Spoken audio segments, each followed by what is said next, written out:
গাজীপুরে প্রশাসক gold cup ফুটবলে জমজমাট ফাইনাল, আধুনিক নগর গঠনের বার্তা।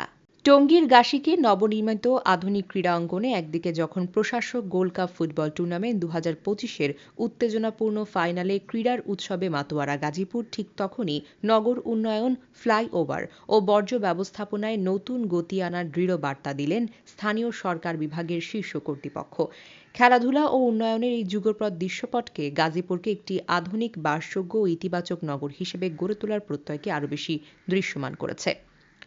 টুর্নামেন্টের বহুল প্রতীক্ষিত ফাইনালে কোনাবাড়ী অঞ্চল ৭কে ২-০ গোলে পরাজিত করে বাসন অঞ্চল ৬ চ্যাম্পিয়ন হওয়ার গৌরব অর্জন করে।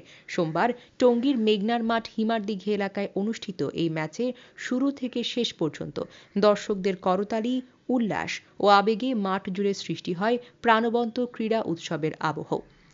ফাইনাল খেলায় প্রধান অতিথি হিসেবে উপস্থিত ছিলেন স্থানীয় সরকার বিভাগের সচিব মোহাম্মদ রেজাউল মাকসুদ জাহিদি, গাজীপুর সিটি কর্পোরেশনের প্রশাসক ও ঢাকা বিভাগের বিভাগীয় কমিশনার শরফ উদ্দিন আহমেদ চৌধুরীর সভাপতিত্বে আয়োজিত অনুষ্ঠানে বিশেষ অতিথি হিসেবে উপস্থিত ছিলেন Gazipur metropolitan police commissioner Mohammad Israil Howlader এবং জেলা প্রশাসক মোহাম্মদ আলম হোসেন।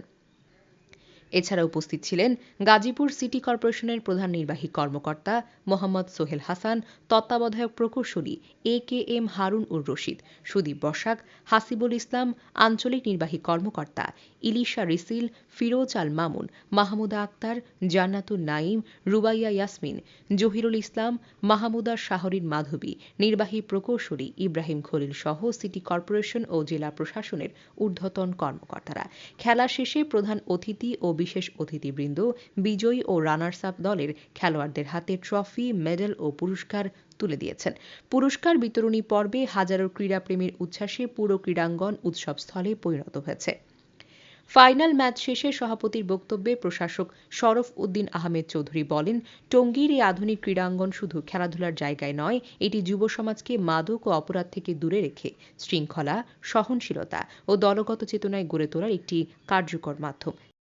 প্রশাসক কাপ গোল্ড কাপের চূড়ান্ত খেলা আজকে এই মাঠে গত 15 দিন আগে প্রথম খেলাটি শুরু হয়েছিল, আজকে এটার চূড়ান্ত পর্বের খেলা হচ্ছে।